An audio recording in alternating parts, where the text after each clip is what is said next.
शरीर की हिफाजत धन से भी अधिक करनी चाहिए, क्योंकि शरीर बिगड़ने के बाद धन भी उसकी हिफाजत नहीं कर सकता। जीवन के रेस में जीतने से पहले शरीर को दौड़ने लायक बनाइए।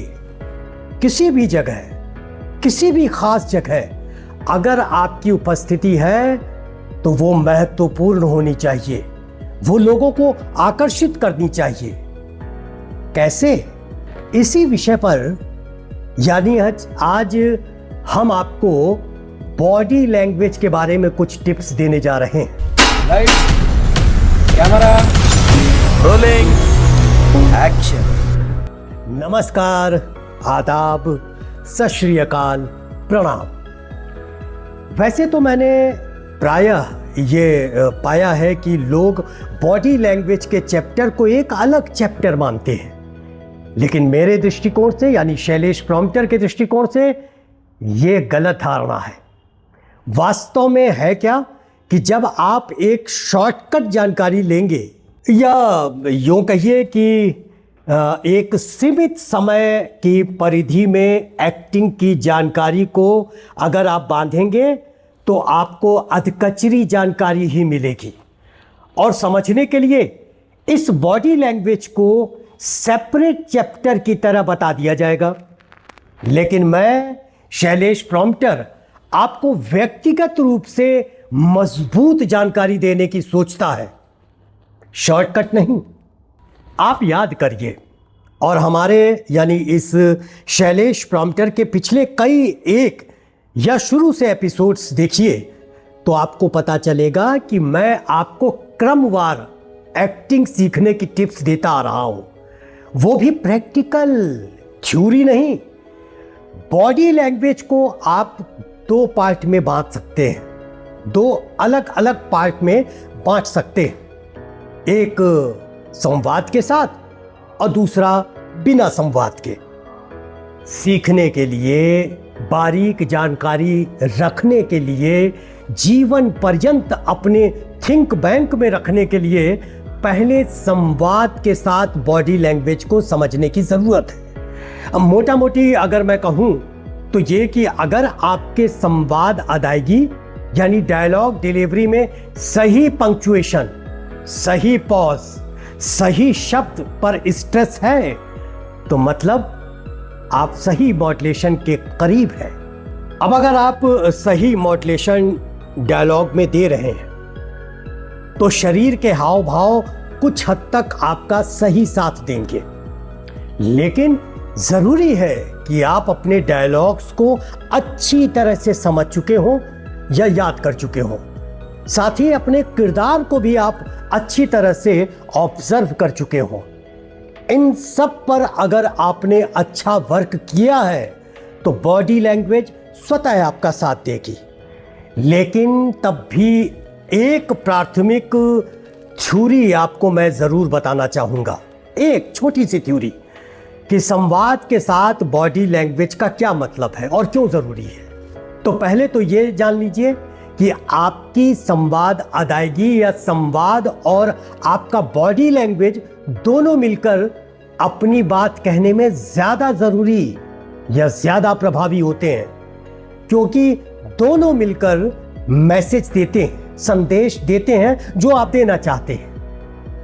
आपकी बॉडी लैंग्वेज शब्दों से ज्यादा बताती है कि आप क्या महसूस कर रहे हैं, और आप वास्तव में शब्दों के साथ तालमेल बिछाकर ही, उसके साथ तालमेल बिठाकर ही पूरी बात प्रभावी ढंग से कह या समझ सकते हैं, नहीं तो भ्रम की स्थिति पैदा हो सकती है। वास्तव में बॉडी लैंग्वेज में आपकी मुद्रा यानी पोस्चर, हाव भाव यानी जेस्चर, चेहरे के भाव यानी फेशियल एक्सप्रेशन और आंखों का संपर्क यानी आई कांटेक्ट, ये सभी टूल्स शामिल होते हैं।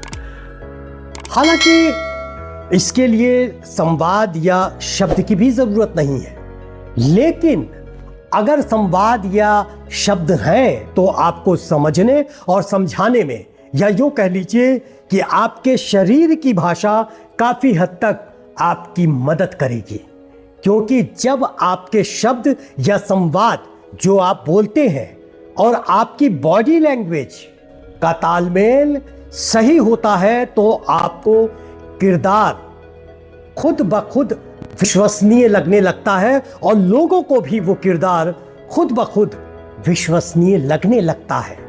लेकिन सिर्फ शब्दों या संवाद को सुनकर आप किसी की भावनाओं या इरादों को पूरी तरह से नहीं समझ सकते। बॉडी लैंग्वेज का भी अगर आप सही सहारा लेंगे तो कही जाने वाली बात या संवाद या इरादा या संदेश स्वतः आपकी मदद कर जाएगा जो आप चाहते। इसीलिए शब्दों या संवाद के साथ बॉडी लैंग्वेज के बारे में जानना, समझना और फिर संप्रेषित करना ये बहुत महत्वपूर्ण है। एक बात और मैं आपको समझाना चाहता हूं या समझाता चलूं कि सिर्फ एक्टिंग के लिए बॉडी लैंग्वेज को समझना या जानना जरूरी है, ऐसा नहीं है। वास्तव में आप अपनी निजी जिंदगी में भी अपने आप को प्रेजेंट करने के लिए बॉडी लैंग्वेज के महत्व को समझ सकते हैं। अब मान लीजिए कि आप कहीं किसी जॉब के लिए इंटरव्यू देने गए हैं, तो एक्सपर्ट के सामने आपकी एंट्री से लेकर आपकी एग्जिट तक आपका खड़ा होना, आपके कंधे झुके हुए ना हो, आपका चेस्ट तना हुआ होना चाहिए, लाइक जैसे मिलिट्री मैन होते हैं हमारे, क्योंकि आपकी उपस्थिति आपके आत्मविश्वास को प्रेजेंट करती है। चेहरे की मुस्कुराहट से लेकर आपके अभिवादन यानी हाय हेलो, फिर बिना अटके बिना लटके एक्सपर्ट्स के क्वेश्चंस का जवाब देना, आपका आई कांटेक्ट, ये बहुत महत्वपूर्ण चीज है। एक महत्वपूर्ण टिप्स और, अगर आप इंटरव्यू दे रहे हैं या आम लोगों से बात कर रहे हैं तो ध्यान रखिए कि अगर एक आदमी है तो सीधे उसकी आंखों में आंखें डालकर अपनी बात करिए। अगर कई एक लोग वहां खड़े हैं तो सबको अपनी आई कांटेक्ट शेयर कीजिए बराबर बराबर, क्योंकि आपका आई कांटेक्ट आपका आत्मविश्वास, आपका आत्मबल झलकाता है। वॉइस लेवल, पॉजेस, ये सब बहुत महत्वपूर्ण होता है। कहीं भी जहां कहीं भी आपको अपने आप को खूबसूरती के साथ प्रेजेंट करना होता है, वहां आपके शब्दों के साथ साथ आपकी बॉडी लैंग्वेज को समझना और समझाना बहुत महत्वपूर्ण है। अक्सर आपने सुना होगा कि फला कैंडिडेट अपने इंटरव्यू में बहुत कॉन्फिडेंट था, तो इसका यही मतलब हुआ कि उसने अपने आप को खूबसूरती के साथ वहां प्रेजेंट किया। यही खूबसूरती बातचीत के लहजे और बॉडी लैंग्वेज के माध्यम से पैदा की जाती है, क्योंकि सिर्फ बोलते जाना बिना किसी एक्सप्रेशन के, बोलते जाना, सिर हिलाए बिना ही सारी बात अपनी कहते चले जाना, आई को कहीं भी रखिए, आई कांटेक्ट सीधा मत रखिए, ये प्रभावशाली नहीं होता है। यानी अगर आपने इस तरह से अपने आप को प्रेजेंट नहीं किया तो आप प्रभाव नहीं छोड़ पाएंगे। मैंने अपने पिछले एपिसोड्स में आपको बताया था कि आंखों, सिर और हाथों का सही और उचित प्रयोग करिए। बॉडी लैंग्वेज के लिए ये बहुत नेसेसरी है। अब अगर आप आम जीवन में इसे एक अच्छी आदत के रूप में अपना लेते हैं तो एक्टिंग में भी आप इसका प्रयोग कर ही जाएंगे। तो आज मैंने आपको बॉडी लैंग्वेज चाहे आम जीवन में या फिर एक्टिंग के लिए क्यों जरूरी है, इस पर ध्यान देने की बात बताई।